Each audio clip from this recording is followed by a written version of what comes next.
Ya vamos al tema del gran rápido. La hernia diafragmática es un defecto congénito en el diafragma, ¿no? También hay un defecto congénito adquirido, si usualmente es traumático. Si el tránsito grandes fuerzas y traumatismo de abdomen puede ocasionar una hernia. También pueden ser por arma de fuego, muy soportantes, de cuchilla por el palo, ha pasado un par de adultos, ¿no? Pero bueno, entonces hay una hernia diafragmática congénita y una adquirida.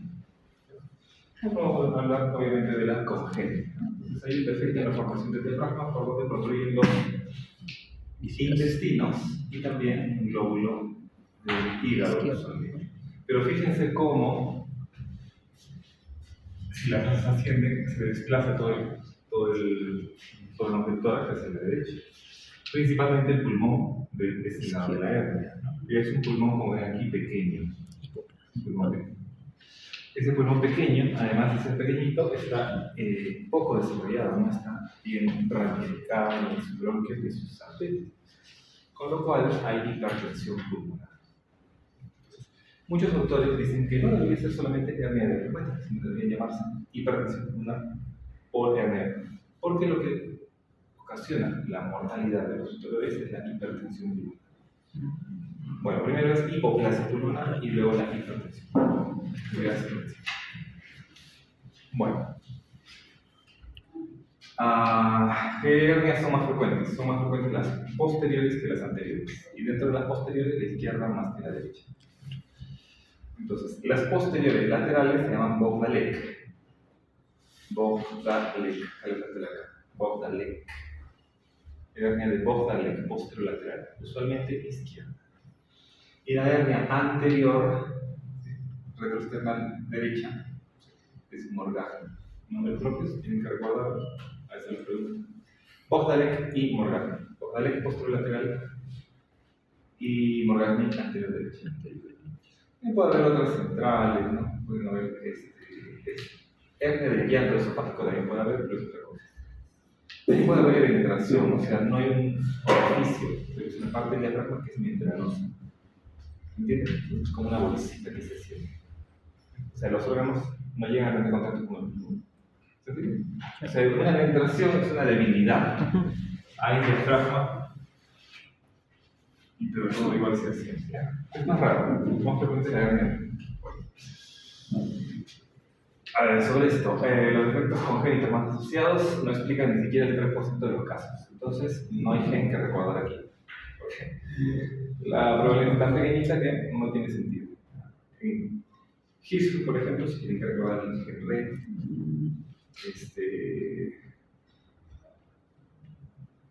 ¿qué más? En la actividad del currarino, de la malformación rectal también. Hay pocos genes que hay que recordar, principalmente en cirugía pediátrica y el Hirschfeld. En hernia diafragmática no hay gen que recordar. Es más frecuente en varones que en mujeres. Recuerden que las malformaciones congénitas son más frecuentes en varones, en general. Atrofia esofágica, hernia diafragmática, trastorno renal, malformación rectal, Hirschfeld, todo lo que estamos estudiando. Excepto el Hirschfeld de colon total, es decir, en mujeres. Y por ahí que están igualados en la serie, ¿sabes? Dicen un poquito más en mujeres. Todo el resto es más frecuente en varones. Al principio nosotros vamos a normal. Cuando llega la menstruación, las chicas sufren de otro problema. Entonces, al principio de la vida, nosotros nos vamos mal. Malformaciones son más frecuentes en varones, en general. La prevalencia es 2,3 por cada 10.000 recién nacidos vivos. Siempre vamos a ver esa prevalencia de malformaciones que estudiamos entre 1 en 4.000, 1 en 5.000. 1 en 4.000, 1 en 5.000. La malformación endorrenal es un poquito más frecuente en 2.000 o en 3.000. Así que es un poco más frecuente. El resto son 1 en 4.000 a 5.000 o 2.5 por cada vez. El 60% de los casos sucede de forma aislada, es decir, no tiene otra malformación asociada. El defecto congénito más asociado es el cardíaco. Siempre las malformaciones cardíacas son frecuentes. ¿Por qué? Porque contamos todas, tanto las acianóticas como las cianóticas. Puede ser una CIA, un CIB, PCA, o puede ser una de estas horribles, ¿no? Tetralogía falón, canal articular común, transposición de grandes vasos, drenaje venoso no molecular total. Esas son las cianóticas, ¿no? Entonces, bueno, son frecuentes los efectos congénitos asociados. La mortalidad global es alta, del 30 a 50%, es la patología más mortal de todas las que estudiamos. Más que la artritis esofágica, más que la gastritis, más que la tuberculosis, más que todas. Más que todas. 30% de mortalidad es altísima. Uno de cada 3 bebés con esta hernia roja fallece. Y no fallece por la hernia realmente, sino por la hipoplasia y de hipertensión. Ya saben, las anteriores son 30%, las posteriores 70%. De las posteriores, la más frecuente es la izquierda. La madre añosa. Madre añosa se considera más de 35 años. Añosa más de 35. Puede parecer una edad ahorita grande, pero cuando se den cuenta, van a terminar su residencia antes de los... por ahí. Entonces, sí, no, el padre también, un poquito más. A partir de los 40 años, se asocia. Pero, en general, tengan sus hijos jóvenes. Pero miren, la medida de asociación no es muy grande, es 1.7. O sea, hay más riesgo, pero no es tan... ¿Recuerdan esto de epidemiología?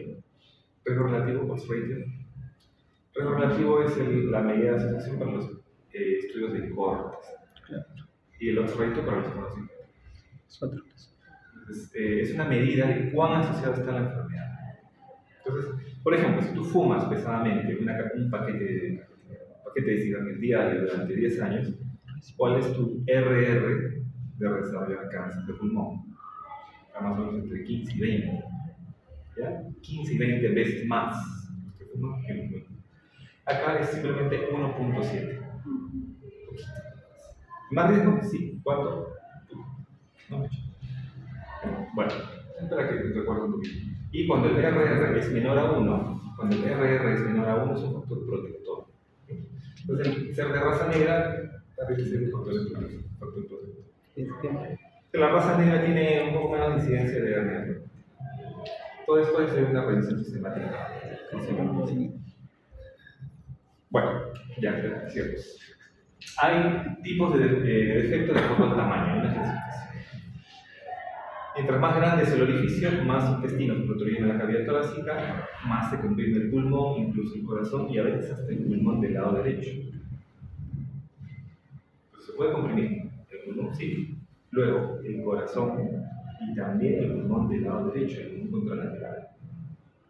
Hay que tener eso en cuenta. Entonces, hay un defecto del tipo A, menos del 10%. Del tipo B, entre 10 y 50%. Tipo C, más del 50 hasta el 90%. Y el defecto D, ya es más del 90%. Entonces, mientras más grande el defecto, más intestinos se meten hacia la cavidad torácica. ¿Y cuál es el problema de eso? Que además, ¿cómo repararían este defecto? Suturar. ¿Y este lugar se puede suturar? Entonces tienen que ponerle una prótesis, una malla. Y si tú utilizas malla, hay más riesgo de recidir. Mientras más grande el defecto, peor. Más hipoplasia pulmonar, más hipertensión pulmonar, problemas del corazón, problemas del pulmón contralateral, y más difícil de resolver, más recidiva, o sea, más mortalidad. Bueno, esto es para que recuerden un poquito de neurología. Bueno, primero vamos con el diafragma. El diafragma es una estructura que divide la cavidad torácica de la cavidad. Está compuesta por músculo principalmente y deriva de 4 estructuras: septum transverso, la membrana pleuroperitoneal, músculo de la pared torácica alrededor y el mesenterio del intestino anterior. El intestino anterior es esófago hasta esto. Entonces, esa parte del esófago, su mesenterio, también contribuye a la formación del diafragma. Bueno, entonces, esta estructura se tiene que cerrar a las 8 semanas. Bueno, más o menos, ¿qué sucede entre las 8 y las 10 semanas? ¿Qué sucede? ¿Qué sucede en el desarrollo del embrión? El intestino sale de la cavidad abdominal para alargarse. Sale de la cavidad abdominal, crece y luego gira para retornar. y retorna más o menos en la semana 12. En la semana 12 debe encontrar un diafragma cerrado para que no se suba. Como retorna, se mete en la cavidad, se cierra la pared y debe encontrar un diafragma cerrado, ¿no? Como no lo encuentra cerrado y encuentra un orificio ahí, el intestino se acomoda y se va metiendo dentro de la cavidad torácica, ¿no? ¿Y cuál es el problema? Que ahí va a convertir el pulmón. El pulmón que también está en desarrollo. ¿Y en qué fase de desarrollo encuentra el pulmón? Vamos a ver. El pulmón tiene 5 fases de desarrollo: la fase embrionaria, una fase pseudoglandular, catalogular, sacular y alveolar. En la fase pseudoglandular es cuando las asas intestinales toman la tracción abdominal, se van a meter al tórax. Lo van a encontrar el pulmón en la fase de desarrollo pseudoglandular. ¿Qué quiere decir eso? Que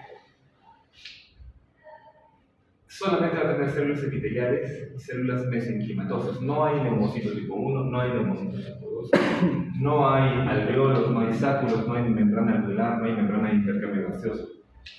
No hay ramificación de los bronquiolos terminales. O sea, no se puede hacer intercambio gaseoso. El pulmón es hipoplásico. Y esas asas intestinales comprimen el pulmón y evitan que se siga desarrollando. Entonces, el pulmón queda en una fase pseudoglandular. Ese es el problema. El otro pulmón, si tiene espacio, entonces se va a seguir desarrollando. Entonces, el problema es que el bebé al final solo va a hacer intercambio gaseoso con un pulmón. ¿Sí? ¿Se dan cuenta? ¿Sí? Bueno, esa es la situación. Entonces, por supuesto, si no hay neumocitos tipo 2, tampoco va a haber surfactante, no hay membrana alveolo-capilar, no va a haber intercambio gaseoso. Nada, ese pulmón no le sirve. No va a romper. Bueno, solo para que vean aquí, la fase alveolar termina entre los 3 y los 5 años. Pero no si está comprimido. No si está.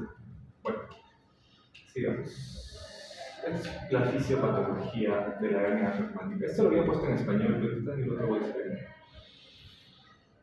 Bueno, ¿qué sucede cuando las asas intestinales entran a la cavidad torácica y comprimen al pulmón?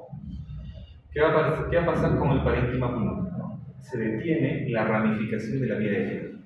La vía aérea se iba a ramificar. ¿Se iba a ramificar? No se ramifica.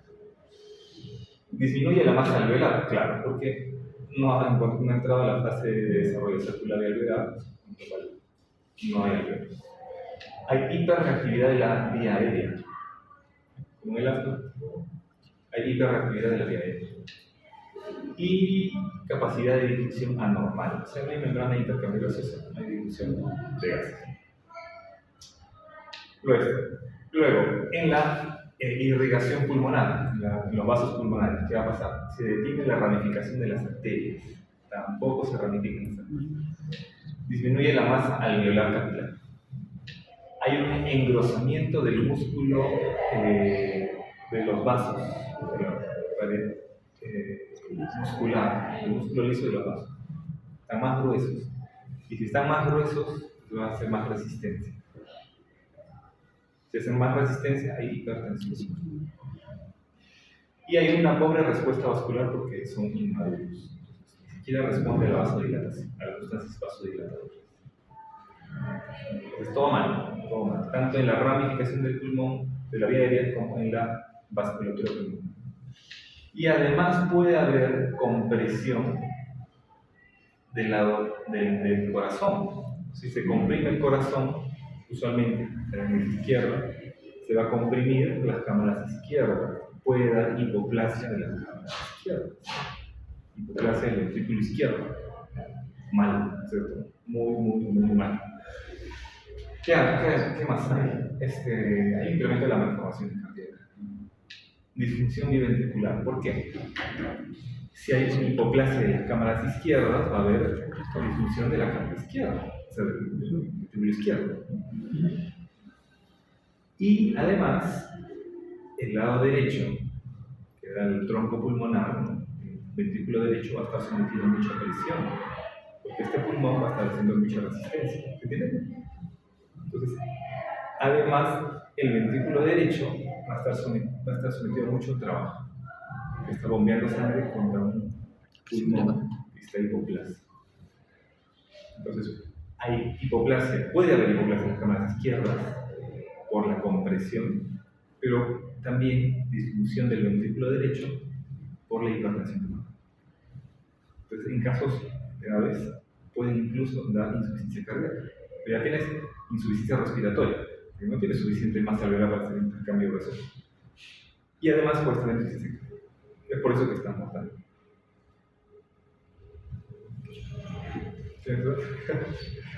Es por eso, ¿ya? Es por eso que están. Entonces acá está. Incremento de las presiones del lado derecho, ¿no? Por la hipertensión pulmonar. Alteración de la energética miocárdica, es decir, no llega suficiente sangre y necesita más oxígeno. Además, para bombear sangre contra mucha presión.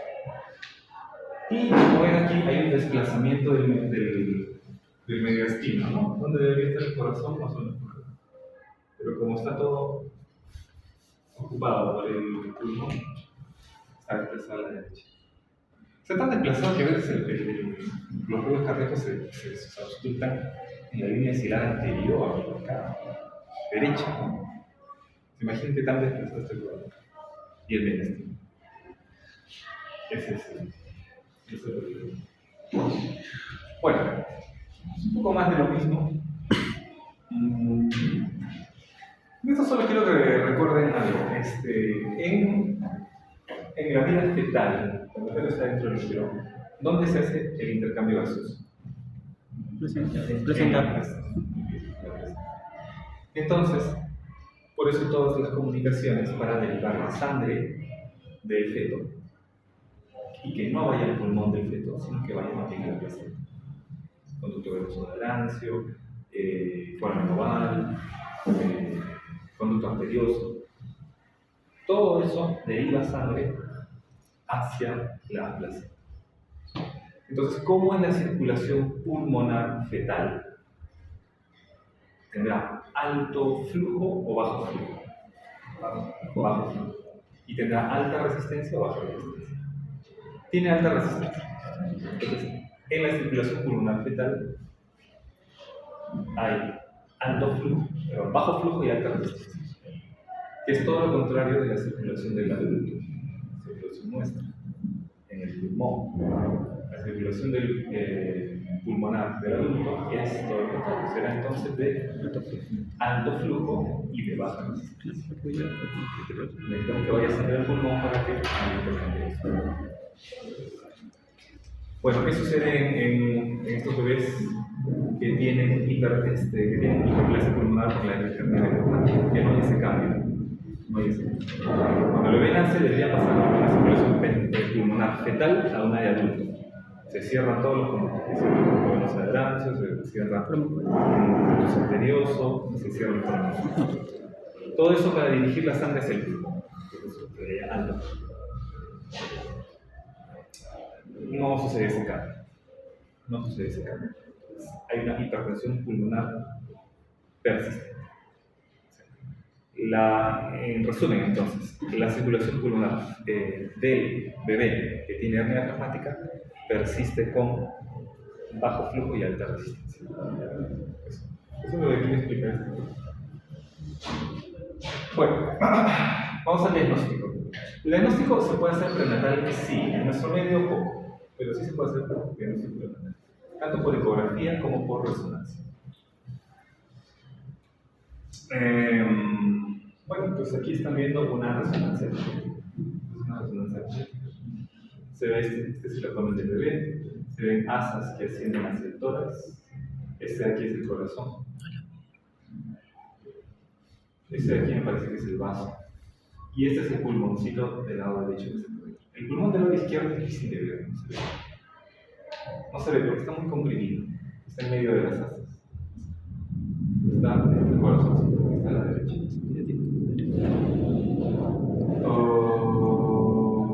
Esta es una ecografía Es una hernia diafragmática izquierda también. Este es el pulmón derecho. Esta es la columna. Este parece que es el hígado derecho. El hígado en el lado derecho. Y estas son asas ocupando el tórax. Bueno. ¿Qué es lo que queremos ver en una ecografía? ¿No? En la ecografía se puede detectar incluso desde la ecografía genética, la ecografía de la semana 12. Pero usualmente se detecta en la ecografía del segundo trimestre. En el primer mundo se detecta el 50%. Sé que tampoco está. Nosotros yo te diría que somos un 15 o 20%. Si me iban a sus controles, y bueno, pues se necesita más práctica, ¿no? Se necesita práctica para ver una hernia. ¿Qué queremos ver? ¿No? El lado de la hernia es el lado derecho, es el lado izquierdo. Queremos ver qué contiene la hernia, qué se está protruyendo hacia, qué protruye hacia el tórax. Queremos ver si es que hay saco herniario. Queremos ver otros puntajes. Un índice, perdón, el LHR, índice pulmón-cabeza. Lung to head ratio. Eso es lo que queremos ver. Y queremos ver también si protruye el hígado. Bueno, eso es lo que queremos ver en la ecografía. ¿Por qué? Porque se puede predecir la mortalidad de este bebé de acuerdo a la ecografía. Y una ecografía viene en el segundo trimestre, 26 semanas.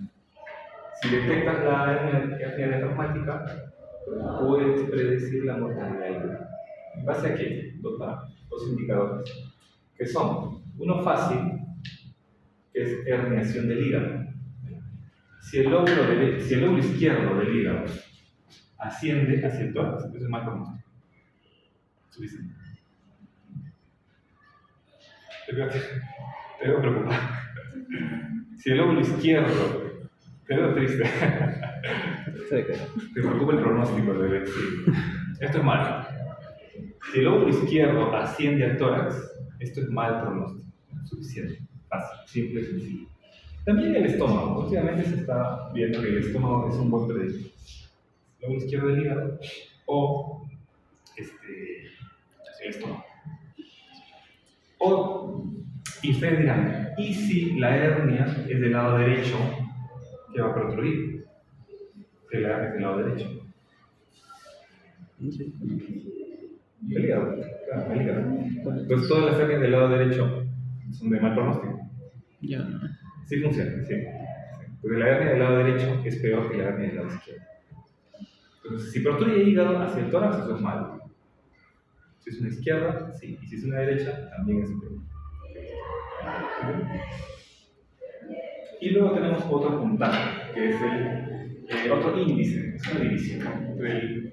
Es el índice pulmón-cabeza, lung to head ratio, índice pulmón-cabeza. Una relación entre el pulmón y la cabeza. Pero es una relación especial.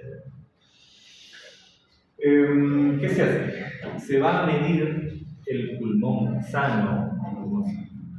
El pulmón enfermo no se puede medir porque está en medio de las asas, está muy chiquitito. Se tiene que medir el pulmón sano. Y ese pulmón sano lo vamos a dividir entre el perímetro sano. Entonces, ¿qué será mejor? ¿Tener un LHR alto o un LHR bajo? Alto es mejor. Porque estamos midiendo el pulmón sano. Mientras más pulmón sano tiene, mejor. Entonces, el LHR mayor a 1 es de buen pronóstico y el LHR menor a 1 es de mal pronóstico. Ahora, ¿qué es lo que se mide en ese pulmón sano? Esta es una hernia del lado izquierdo. ¿Ya? ¿Por qué? La cabecita está así, hacia allá, y los pies hacia acá. Entonces, por eso es del lado izquierdo. Bueno, ¿qué queremos medir a nivel? En un corte transversal, cuando veas las cuatro cámaras cardíacas, vas a ubicar el pulmón sano. Y este pulmoncito sano le vas a asumir que es un rectángulo y vas a multiplicar su largo por ancho. La medida. No se puede medir en 3 dimensiones. En resonancia se puede medir en 3 dimensiones el volumen de ese pulmón sano, sí. Pero si estamos en ecografía, más difícil. Entonces, asumimos que es un rectángulo y multiplicamos. Entonces, en este caso, ¿cuánto nos sale en la multiplicación? 210. 210. Y eso lo vamos a dividir entre el perímetro de su cabecita. La circunferencia, no el diámetro, la circunferencia. Y acá mide 200. Esta medida, no se olviden, se hace en la semana 26. ¿Ya? Bueno, entonces, ¿cuánto sale el índice pulmón-cabeza aquí? 1,05. Más de 1, ¿no? ¿Es de buen pronóstico o de mal pronóstico? Buen pronóstico. Buen pronóstico. Así funciona el LH. Ya. Ahora, esta división que se hace entre el perímetro cefálico se hace para estandarizar la medida. ¿Me entienden? ¿Se entiende, no? Es para estandarizar. Hay una estandarización extra que se ha hecho, que es de acuerdo a la edad gestacional. Entonces, se compara el LHR que tiene el bebé con una tabla de valores normales. Y eso es el observado esperado. Es una estandarización extra. Entonces, ¿en qué consiste? Este LHR sale más de 1, ¿no? Ahora vamos a llevarlo a una tabla donde nos dice, si es un varoncito bebé de 26 semanas, el LHR normal debería ser 2. Claro. O 2. Entonces, ¿en qué porcentaje estamos? 50%. Porque el LHR nos dio 1. Y debe tener 2. Estamos en el 50%. ¿Qué resulta? Cuando el observado esperado es menor del 25%, la mortalidad es de 70% de mortalidad. Y este observado esperado predice mejor la mortalidad. Al final, mientras más pequeño es el LHR, es peor. Mientras más pequeño es el porcentaje del observado esperado, peor valor. ¿Se entiende? Sí. Por supuesto, si este bebé tiene una malformación cardíaca grave, tiene una tetralogía de Fallot, se le da un pronóstico mal pronóstico. Malformación cardíaca grave es un mal pronóstico en cualquier enfermedad, ¿no? En cualquier malformación. Si tiene una malformación sindrómica, tiene un Edwards, peor. Si la hernia diafragmática es derecha, es peor pronóstico, ya por definición. También se puede medir ese es volumen pulmonar total fetal. Total fetal Lambda. Y ahí, entonces, si puedes tener todo el volumen en 3 dimensiones, ya pueden tener resonancia. Y le miden el volumen, ¿no? Si el volumen del pulmón sano es menor del 35%, es malo. Si se hernia en el estómago, ya lo hemos dicho, es malo. Y el corte en la hernia derecha es un poco menos exigente para que sea de mal pronóstico. ¿Entiendes? O sea, en las hernias izquierdas, el observado esperado grave es menos del 25%. Pero en las hernias derechas, el corte no tiene que ser tan exigente. Entonces, igual, hernia derecha es peor que la izquierda. ¿Se entiende? Ahora, sí, esto sí tienen que saberlo, sí, bien, al dedito. Al dedito. La otra me contento con que sepan que si el hígado se hernia y si el LHR es menor. Ya vemos si lo tienen que saber muy bien. Bueno, ¿cuál es la clínica típica de estos bebés? La clínica típica es, primero, tienen dificultad respiratoria. Muchas malformaciones, muchos problemas te pueden dar dificultad respiratoria. ¿Cómo se manifiesta una dificultad respiratoria? Y todo el siglo, ¿no? También ya dice nasal, intercostal, cianosis, eso sí lo saben muy bien. Pero eso no nos dice que es una hernia parapática, nos dice que hay un problema respiratorio en el bebé. ¿Qué nos dice que es una hernia parapática? Uno, vemos un tórax asimétrico, usualmente abombado en el lado de la hernia. Y miren acá cómo está este tórax. ¿Cómo está este tórax? Está bombado hacia el lado izquierdo. Está pechugón, muy bien. Pues tórax abombado. ¿Por qué? Porque ahí está metido todo el intestino, el hígado, el vaso, colon. ángulo clínico, todo está metido. ¿Y qué van a auscultar en este lado? ¿Murmullo vesicular? No, ruido vesicular. Yes. Luego, ¿dónde están los ruidos cardíacos? A la derecha. Están todas las asas metidas acá, ¿dónde está el corazón? A la derecha. Solamente bien desplazado, el tren la retina más todavía. Bien desplazado. ¿Y el abdomen cómo estará? Al excavador. Excavado. Falta de. Todo metido. ¿Por qué? Porque no tiene asas ahí adentro. No tiene asas. Entonces, esas son las características. Tórax asimétrico o bombado. Ruidos hidroaéreos amplificadores inductores. Ruidos cardíacos desplazados a la derecha y abdomen excavado, sin ruidos hidroaéreos. Esa es la clínica. Diagnóstico diferencial. Todas las patologías que nos den dificultad respiratoria al nacer. Todas. Y dentro de las quirúrgicas, principalmente las atresia y las malformaciones brutales. La atresia esofágica no. Solo que la atresia esofágica tiene un signo característico que es cialorrea. Este edema tiene cialorrea. Cada vez que les han pedido hacer diagnóstico diferencial en cirugía pediátrica, es de atresia esofágica y anemia.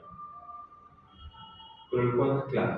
La atresia esofágica tiene cialorrea y la hernia reumática tiene tórax bombado, ruidos inductores, abdomen excavado. Lo común de las dos es que tienen ambas dificultad respiratoria. Listo. Entonces, una vez que sospechamos por esa clínica, tomamos una radiografía. Y en la radiografía miren lo que se usa. Es el abdomen casi sin aire. Se van algunas burbujas de aire. Pero todas estas burbujas aéreas están metidas en el tórax.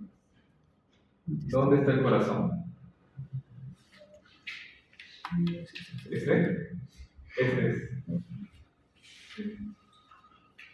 A ver, acá también se ve. Esta imagen radio opaca es el corazón. Y todo esto son asas intestinales. Son asas intestinales. ¿Dónde está pulmón sano? ¿Dónde hay un área de pulmón sano? Esta parte. Con eso tiene que ser intercambio gaseoso. Y acá también, ¿no? ¿Dónde está el pulmón izquierdo? Por ahí flotando como un anticucho. Sí.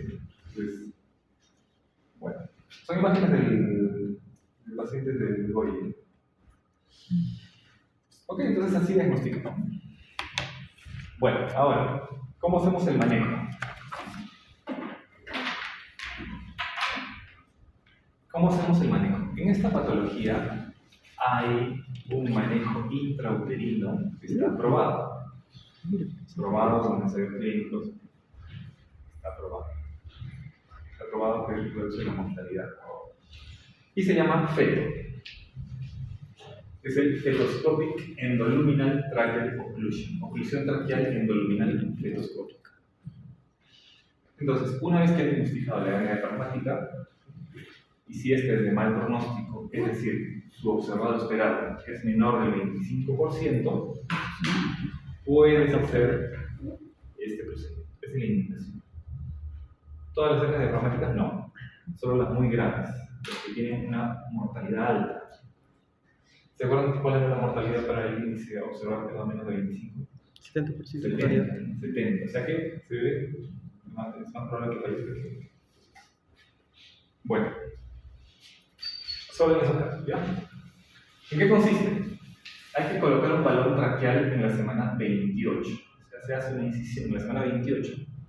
Se hace una incisión en el abdomen de la madre, se ingresa atravesando la pared del útero y se canaliza la vía aérea para colocar un balón en la tráquea. Este balón se infla y ocluye la tráquea. Ocluye la tráquea. ¿Y eso qué genera? Genera que el líquido que ha quedado acumulado dentro de esa vía aérea distal hace presión y favorece el desarrollo de ese.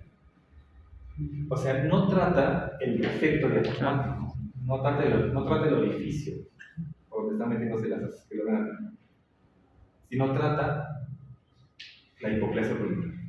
Favorece el desarrollo.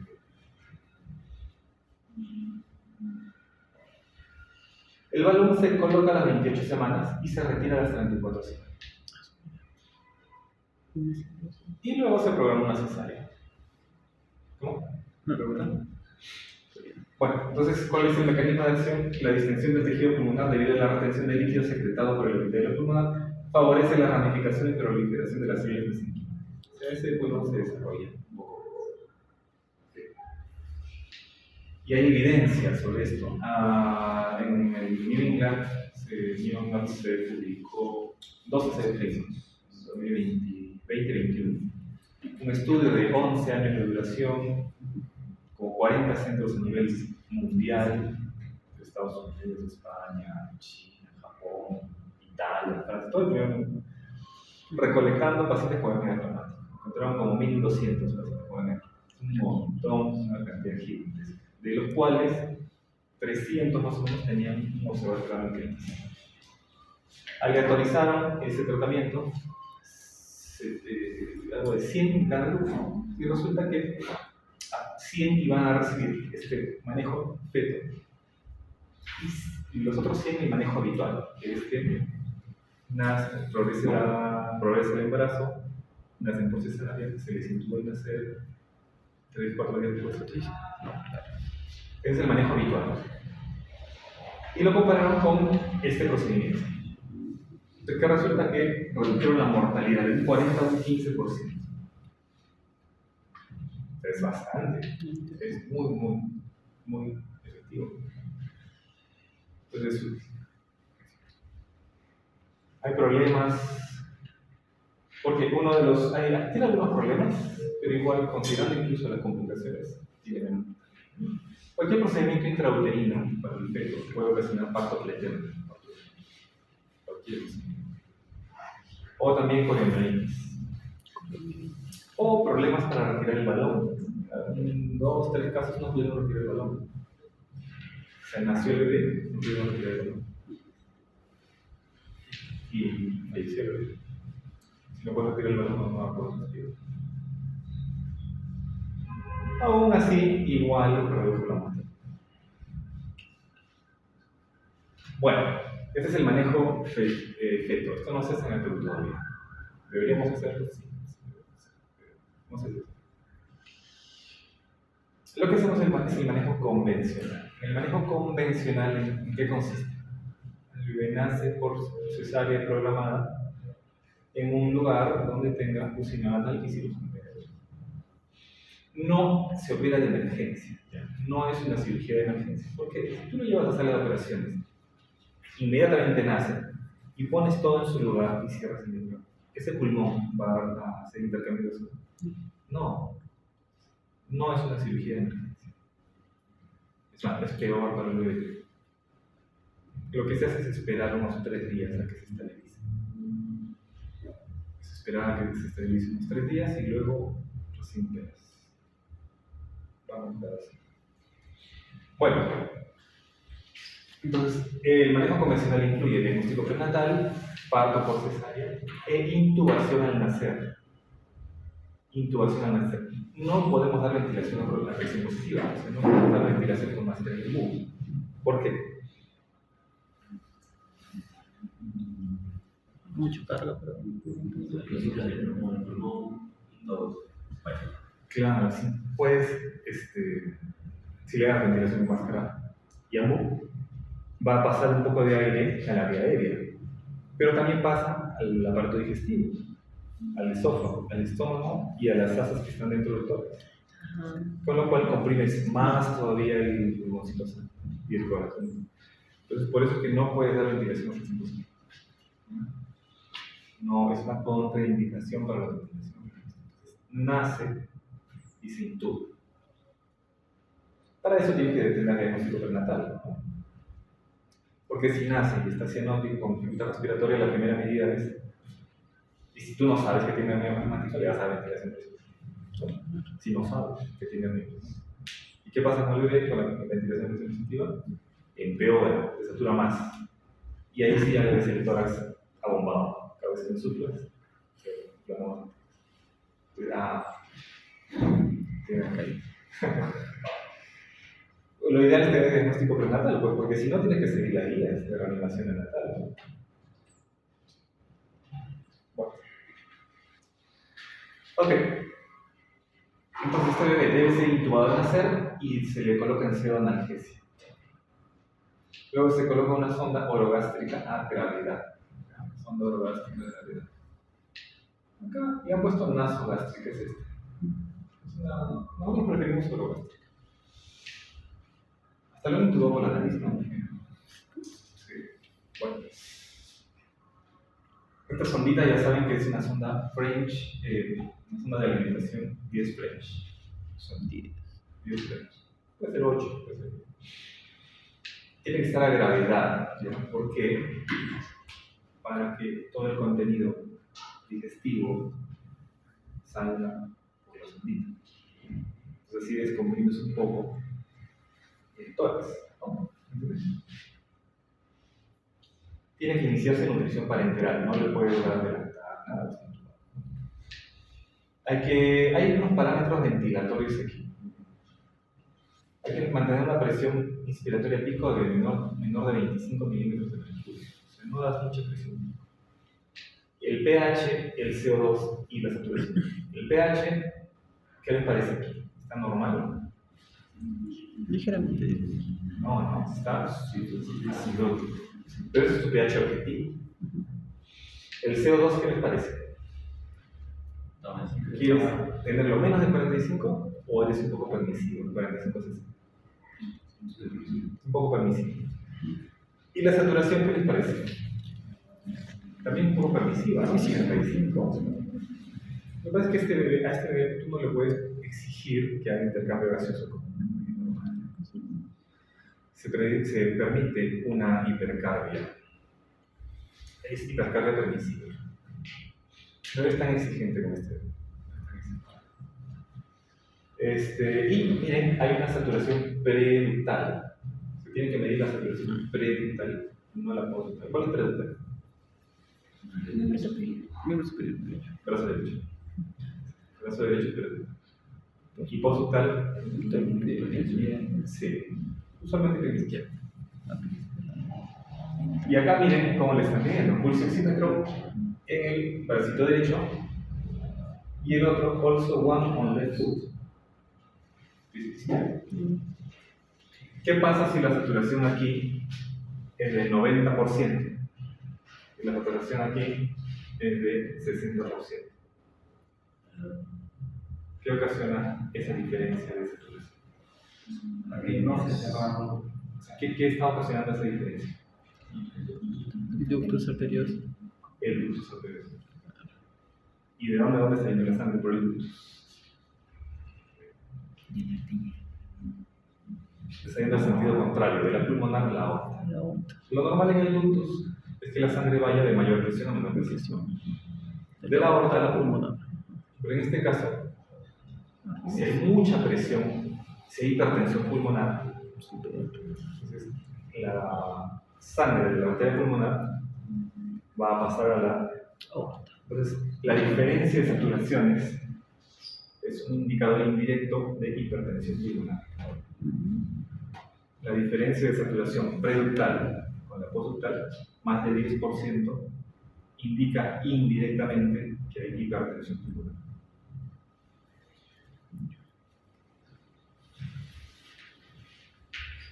Bueno, ¿qué más? Se tiene que hacer una ecocardiografía a las 48 horas. Se tiene que manejar la hipertensión pulmonar. ¿Cómo se maneja? Con óxido nítrico, sildenafilo, milrinone, prostaglandina. Sí. Ahora, estos bebés entran a ventilación mecánica convencional. Si no funciona, no podemos mantener estos parámetros. El pH está en 710, el CO está 80 y la saturación preductal de la manito derecha está muy baja, está en 70, ponle. Está fallando la ventilación mecánica convencional. Y tienes que pasar a ventilación por alto flujo, oscilatoria de alto flujo.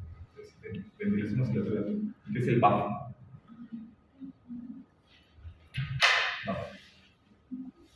Ventilación de alto flujo oscilatoria.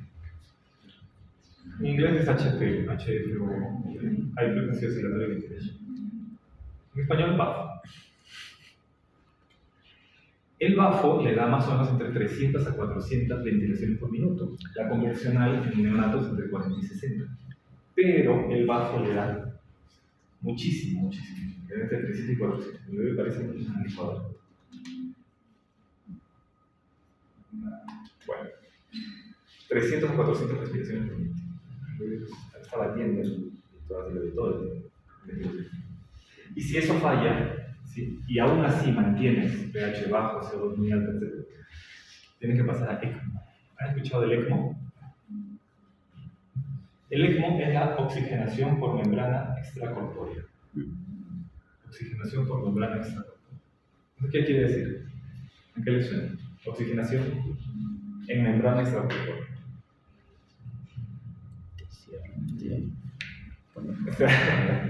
O sea que el intercambio gaseoso ya no va a ser en el pulmón del bebé, sino va a ser en una máquina afuera, que le va a cambiar el oxígeno por el CO2.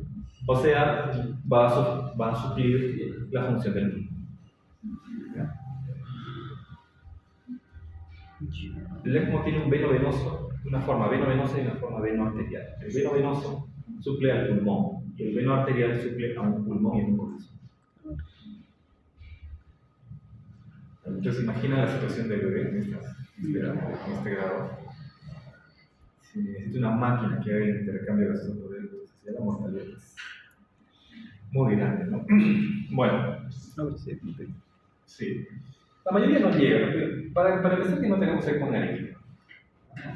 Hay ECMO en el San Bartolomé, en la maternidad de Lima y en el niño de San Borja. Y en el Reba.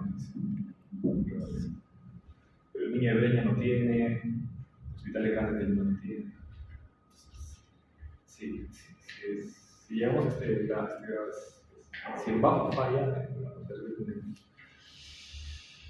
bueno, entonces, como les decía, este bebé no es que nace y se opera de emergencia, ¿no? Hay que esperar a que se estabilice. Hay algunos criterios de estabilización que suceden entre las 48 y 72 horas. ¿Cuáles son esos criterios? Que el flujo urinario sea más de 1 mililitro por kilo por hora, que reciba un FiO2 menos del 50%, que la saturación de oxígeno preductal esté más de 85%, que la presión arterial media esté normal para la edad gestacional, o sea que no esté chocado, que el lactato esté menos de 3, lo normal es menos de 1.5, entonces un poquito por encima, y que las presiones de la arteria pulmonar sean menores que las de la arteria de la presión sistémica. Esos son los criterios para considerar un bebé estable como cadáver. A veces los bebés no llegan a esos criterios. Siguen esperando su operación. 5, 6 días, 1 semana, 2 semanas, y a veces fallecen sin operarse. Y es un problema, un dilema ético-moral también, porque los papás siempre piden que se les dé la chance de operar. Es decir, usualmente accedemos a operar, pero con la salvedad de que es muy probable que fallezca. Ni siquiera en sala de operación, trasladándolo a sala de operación. Trasladándolo nomás.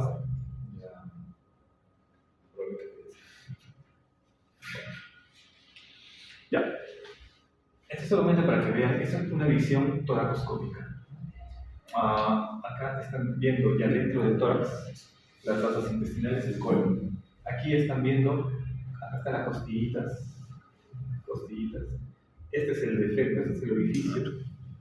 Y acá adentro está el abdomen, ¿no? La cavidad abdominal. Y de ahí salen las asas.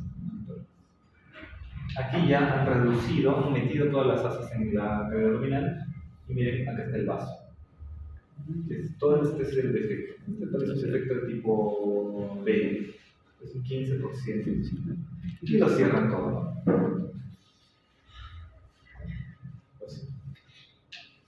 A veces el defecto es grande y acá están colocando una malla. En realidad es un parche. Es una malla que no tiene orificios. Es un parche. de politetrafluoroetileno, Gore-Tex.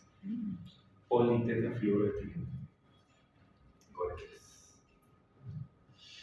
Bueno, y esta es una visión desde el abdomen. Es una visión desde el abdomen. Es una hernia del lado izquierdo. ¿Sí? Lo que ven aquí es la cavidad torácica. Están las costillas. ¿Ya? Entonces, el bebé está por acá. Pues ya todas las asas les han devuelto a la cavidad abdominal. ¿Y qué están viendo? ¿Qué es ese triangulito que ven? Este es lo que es. El pulmón hipoplásico. Si uno ya ha reducido todas las asas, esperaría que ese pulmón se inflara, pero no se infla nunca porque es hipoplásico. Entonces, a mí me parece un antibichito crudo ahí, flotando, y se mueve con el aceite así. Sí. Pues tú cierras este defecto y cómo queda el pulmón, queda en un cuarto vacío, ¿no? Dentro de en el tórax. ¿Se entiende? ¿No? O sea, es un neumotórax residual. Claro. Pero ese pulmoncito puede crecer. Miren, esta es una radiografía de un paciente que ya está operado. Acá el diafragma ya está cerrado. Y miren cómo queda ese pulmoncito. Pequeñito. Todo esto es aire. Ahora está acá. Hasta acá. Todo el resto es aire. Pero después miren hasta dónde crece. Esto ya es al año y medio. Miren cómo se destruye. Todavía le queda acá un poquito de neumotórax. Pero Frío. Sí, corazón. crece. Es porque la última fase de desarrollo del pulmón es la alveolar. Y sigue todavía en el extremo. Son maravillosos, ¿no? Son maravillosos. Y después depende mucho de cada tipo de malformación, de cada tipo de hernia. Hay bebés que crecen, corren, se cansan un poco. Hay estudios de espirometría que les hacen a los 5 o 6 años.